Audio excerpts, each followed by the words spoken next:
Muito boa tarde, meus queridos irmãos e minhas queridas irmãs. Que a paz e o amor de Jesus estejam conosco hoje e sempre, e que a sua luz ilumine nossos corações e nossas mentes para as reflexões dessa tarde.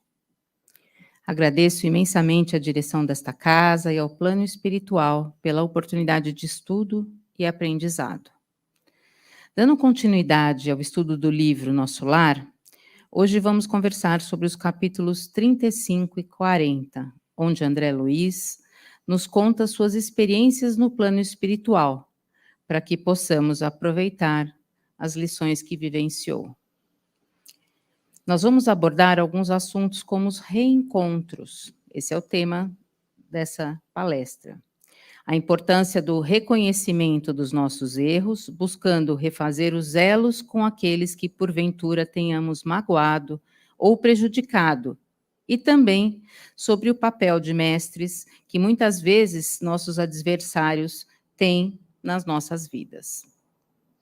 São 2 capítulos muito interessantes que nos permitem a reflexão sobre algumas atitudes equivocadas que cometemos ao longo das nossas vidas, que passam e acabam caindo no esquecimento, mas que ficam gravadas nas nossas consciências, principalmente quando prejudicamos alguém.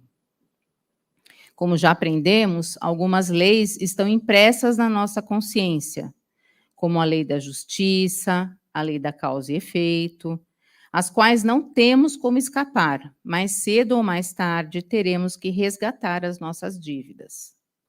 Vamos aos capítulos, então, e vamos ver quem André Luiz reencontrou em nosso lar e como foram estes reencontros.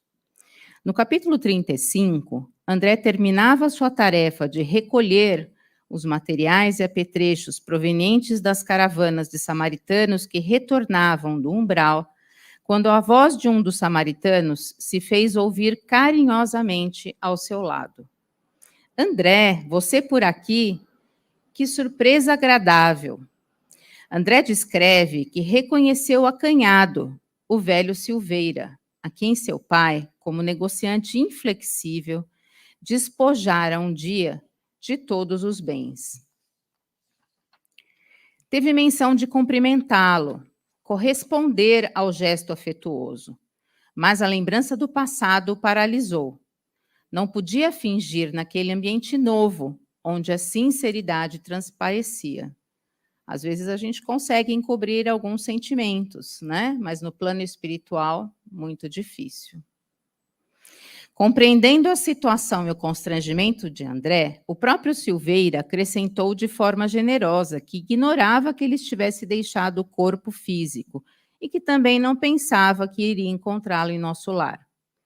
André o abraçou comovido, quis ensaiar algumas explicações. Desejava pedir desculpas pelo procedimento de seu pai, que o havia levado ao extremo de uma falência desastrosa, mas não conseguiu. Naquele instante, reviveu mentalmente o passado. A memória exibia de novo, como que em um quadro vivo, e as lembranças se alinhavam em seu cérebro, em segundos. Parecia ouvir a senhora Silveira quando foi à sua casa, chorando e suplicando, dirigindo olhares de rogativa e pedindo entendimento aos pais de André. O marido estava acamado, os 2 filhinhos também estavam doentes. Os tratamentos eram caros, precisariam de mais tempo para pagar a dívida. A mãe de André até tentou interceder de forma generosa ao seu favor, pedindo a seu pai que esquecesse as dívidas, mas seu pai se manteve irredutível. Lembrou os olhares que sua mãe lançou à desventurada senhora e a profunda indiferença de seu pai, que inclusive proibiu sua mãe de qualquer intromissão na esfera dos negócios comerciais. A pobre família, então, arcou com a ruína financeira completa. E qual foi a participação de André na situação? Na ocasião, André encorajara seu pai a prosseguir na ação até o fim, considerando sua mãe excessivamente sentimentalista. Refletindo sua parcela de culpa, percebeu que era muito jovem ainda e que a vaidade havia se apossado dele, não querendo saber o que os outros sentiam ou sofriam, pois não conseguia enxergar as necessidades alheias. Vamos aproveitar para comparar as atitudes de André, do seu pai e da sua mãe na ocasião. Lembrando que, quando descreveu o livro e descreveu, o pai de André ainda estava no umbral. Ele permaneceu lá por longos 8 anos até ser resgatado, enquanto que a sua mãe já estava em esferas superiores. Então, a gente vendo a atitude, a forma de agir, de pensar a respeito do sofrimento alheio deles, né, mostrando o que aconteceu depois no plano espiritual. Voltando ao capítulo, Silveira, sorrindo, o trouxe à realidade, tentando diminuir o seu desconforto. Quebrando o gelo, perguntou se ele já havia visitado seu pai. Aquela pergunta, a evidenciar espontâneo carinho, aumentava mais ainda o seu embaraço. E, sem graça, esclareceu que, apesar do imenso desejo, não havia conseguido tal satisfação. Silveira percebeu seu constrangimento, o abraçou e voltou ao seu trabalho ativo. Desconcertado, André procurou a senhora Narcisa, aquela enfermeira com quem estava trabalhando nas câmaras de retificação, ansioso de conselhos, lhe contando o ocorrido. Narcisa disse carinhosamente que já havia passado por situação semelhante e que já havia tido a felicidade de reencontrar em nosso lar várias pessoas que ofendera no mundo e que agora sabia que isso era uma bênção do Senhor, pois dava a oportunidade de restabelecer a simpatia interrompida, de refazer os elos rompidos da corrente espiritual. Perguntou se André havia aproveitado a oportunidade para se desculpar com Silveira. Seria grande felicidade poder reconhecer os próprios erros e que ele não deveria perder essa oportunidade de reencontro, pois talvez não tivesse uma outra oportunidade para buscar a reconciliação. Disse que ele não deveria temer o insucesso, já que todas as vezes que temos oportunidade de fazer o bem, Jesus nos concede o êxito. O importante é cada um fazer a sua parte, reconhecer os seus erros, se desculpar e tentar verdadeiramente a reconciliação. Após ouvir o conselho de Narcisa, André não esperou e correu ao encontro de Silveira, lhe pedindo que o perdoasse e que também perdoasse seu pai, dizendo que ambos estavam cegos, que só enxergavam o interesse próprio, completando com uma frase muito importante: quando o dinheiro se alia à vaidade, dificilmente pode o homem se afastar do mau caminho. Silveira respondeu que ninguém estava isento de equívocos na vida e que seu pai, naquela ocasião, havia sido seu verdadeiro instrutor, seu mestre, já que ele próprio e seus filhos receberam abençoadas lições de esforço, que acabaram sendo muito importantes para o progresso espiritual. Às vezes, aquelas pessoas que nos magoam, que nos prejudicam, estão nos ajudando e nos impulsionando ao crescimento que a gente está precisando. Vejam que, muitas vezes, nós também precisamos de alguns impulsos para crescer. Às vezes, estamos na inércia e essas dificuldades nos impulsionam. Disse a André que não se entregasse a lembranças tristes. O afagou paternalmente, completando que gostaria de ter a satisfação de visitar seu pai junto a ele. André abraçou Silveira, experimentando alegria nova na alma. Descreve que num cantinho escuro do coração se acendera a divina luz para sempre. Olha que lição maravilhosa esse capítulo nos traz. Vamos ao capítulo 40. Onde André também vai ter o reencontro com uma pessoa que conheceu em sua última encarnação, como vamos ver. O capítulo tem início com André dizendo que não sabia explicar a grande atração que sentia por visitar o departamento feminino das câmaras de retificação, já que ele trabalhava no departamento masculino. Decidiu externar seu desejo pedindo à senhora Narcisa para que ele pudesse visitar.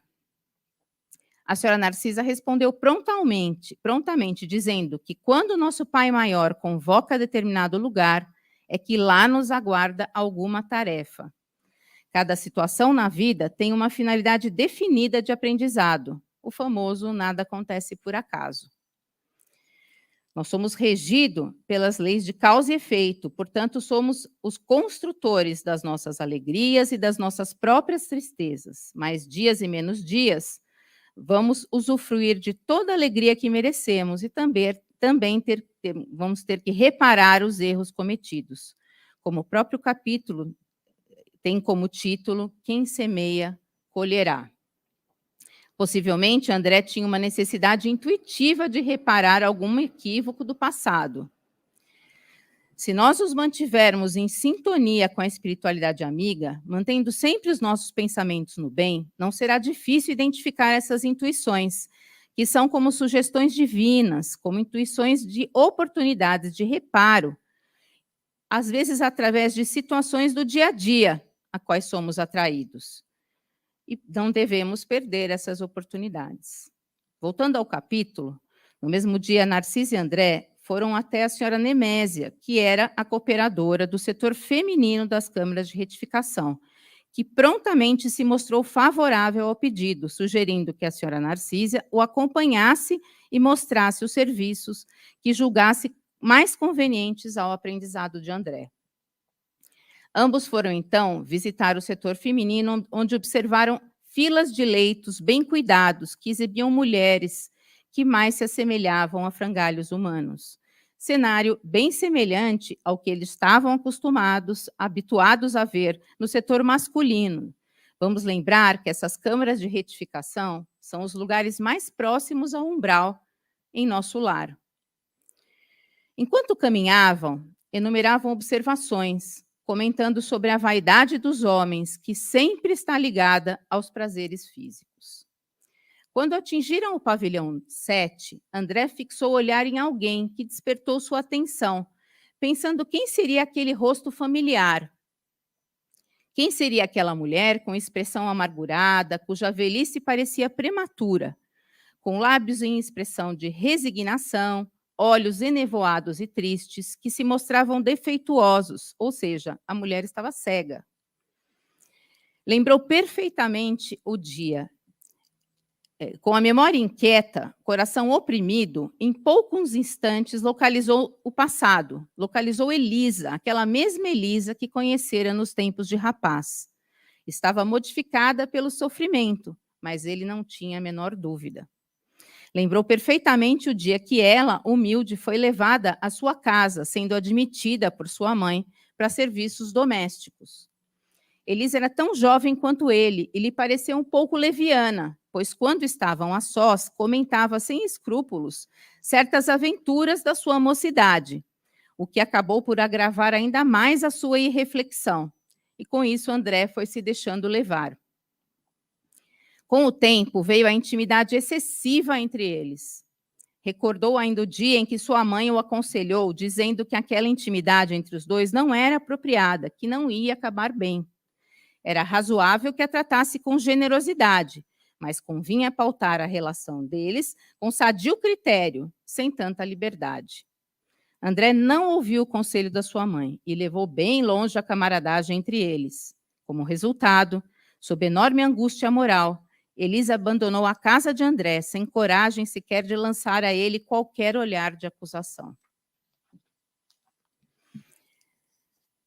Sem muitos detalhes do que aconteceu depois, provavelmente tiveram um relacionamento consensual que, depois do término, para André, caiu no esquecimento, se tornando uma ocorrência fortuita da existência humana. Mas vejam que o episódio foi arquivado na sua consciência. E agora, à sua frente, ele via novamente Elisa, vencida e humilhada. Por onde vivera a mísera criatura, tão cedo atirada a dolorosos capítulos de sofrimentos?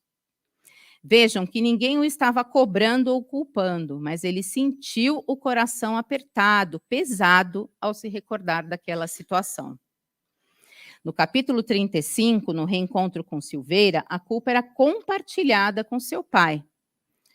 Mas agora, ele não era apenas corresponsável, o débito era totalmente seu.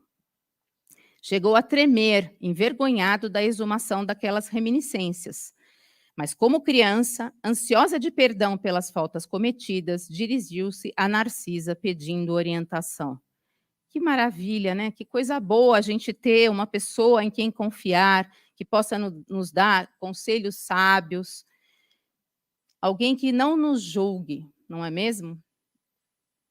André começou a falar com a senhora Narcisa, que pelo olhar que endereçou a ele, parecia tudo compreender, e a certa altura da confissão penosa, disse que ela já adivinhava o final da história, que ele nem precisava continuar, que ele não se martirizasse, pois se o Senhor permitiu que reencontrasse agora essa irmã, já deveria o considerar em condições de resgatar a dívida.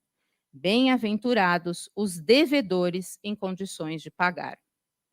Sugeriu que se aproximasse dela e a reconfortasse, que não temesse. Todos encontramos no caminho os frutos do bem ou do mal que semeamos, e não devemos perder a chance de reparar os erros quando a oportunidade aparecer. Não deveria se dar a conhecer no momento, já que Elisa continuava em cegueira quase completa. Apenas deveria acolhê-la, tentar confortá-la de todo aquele sofrimento. Então, se aproximaram de Elisa, que se identificou, dando o próprio nome, contando que há 3 meses havia sido recolhida à Câmara de Retificação. Interessado em castigar a si mesmo diante de Narcisa, para que a lição penetrasse fundo em sua alma, André perguntou sobre a história de Elisa, que sorriu muito resignada, questionando o porquê de lembrar coisas tão tristes. André respondeu que as experiências dolorosas sempre trazem ensinamentos importantes. Continuou então Elisa que a sua experiência foi a de todas as mulheres doidivanas que trocaram o pão bendito do trabalho pelo fel venenoso da ilusão, pela vida de aventuras. Contou que nos tempos da mocidade, como filha de um lar paupérrimo, se valeu do emprego em casa de abastado comerciante, onde a vida lhe impôs imensa transformação. Esse negociante tinha um filho tão jovem quanto ela, e depois da intimidade estabelecida entre eles, acabou por ter experiências muito dolorosas. Conheceu de perto o prazer, o luxo, o conforto material e, em seguida, o horror de si mesmo.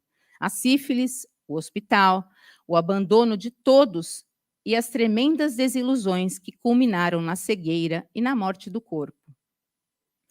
Ela poderia ter enxergado seus erros e mudado de vida, mudado a sua atitude. Mas, pelo que entendemos no capítulo, não foi o que ocorreu, já que refere ter continuado no erro por muito tempo, em terrível desespero, até que um dia, após tanto rogar o amparo da Virgem de Nazaré, mensageiros do bem a recolheram e levaram para aquela casa de abençoada consolação. André, comovido, perguntou como se chamava o homem que a teria feito tão infeliz, e se ela o odiava. A ouviu pronunciar seu nome e de seus pais, dizendo que no período do seu sofrimento anterior, a amaldiçoava a lembrança, nutrindo um ódio mortal, mas que a irmã Nemésia havia modificado. Para odiá-lo, teria que odiar a si própria, pois a culpa deveria ser repartida entre ambos, além de lhe ensinar também que não deveria recriminar ou julgar qualquer pessoa. André, sensibilizado, lhe tomou a mão, dizendo com forte emoção que ela poderia contar com ele doravante. Até o momento, não tinha propriamente uma família em nosso lar. Ela passaria a ser a sua irmã do coração e poderia contar com todo o seu devotamento de amigo. No semblante da sofredora, um grande sorriso parecia uma grande luz. Disse que seria muito grata e que há anos ninguém lhe falava assim, em tom familiar, dando o consolo de uma amizade sincera. Que Jesus o abençoasse. Narcisa, nesse instante, tomou as mãos de André, maternalmente, repetindo que Jesus o abençoasse. Capítulos lindos esses, que nos dão uma grande oportunidade de reflexão. André reencontrou 2 pessoas de seu conhecimento e teve a oportunidade de reconhecer os erros cometidos, de refazer os elos, agora em sua vida no plano espiritual. Quando provocamos o sofrimento de nossos irmãos, Esses sofrimentos se eternizam, carregamos como bagagem entre as nossas sucessivas vidas, não podendo ser apagados da nossa consciência sem a devida reparação. E nós? Se reencontrarmos desafetos ainda agora, na nossa vida física, será que já estamos preparados para pedir perdão e também para perdoar? Já temos a humildade suficiente para pedir perdão? A prática do perdão é uma das tarefas mais difíceis do espírito. Será que conseguimos perdoar aqueles que magoamos? De olhar para aqueles que nos procuram pedindo perdão com acolhimento, empatia, com carinho, com indulgência, nos colocando no lugar desses irmãos e nos perguntando como é que será que nós agiríamos no lugar deles. No Evangelho segundo o Espiritismo, no capítulo 10, Bem-aventurados os que são misericordiosos, no item 5, com o título Reconciliar-se com os seus adversários, Jesus nos recomenda buscar a reconciliação com os nossos adversários enquanto estamos a caminho com eles, para que as discórdias não se perpetuem em todas as nossas existências futuras. Vamos tentar fazer uma autoanálise, reconhecer os nossos equívocos, procurar refazer os elos desfeitos, ainda nessa nossa vida física? Reconhecer os erros nos permite corrigir a rota, mudar o rumo, seguir por um caminho diferente, com novas atitudes, com atitudes renovadas. Allan Kardec nos ofereceu a oportunidade de ampliar a consciência a respeito dos erros cometidos, nos ensinando que o erro faz parte do processo de evolução espiritual, gera situações incômodas como forma de advertência a respeito dos caminhos a serem evitados, e permite crescimento ao oferecer a oportunidade de nos responsabilizarmos pelas consequências das nossas atitudes equivocadas. Mais interessante do que a linha de chegada para o desenvolvimento espiritual é o caminho percorrido.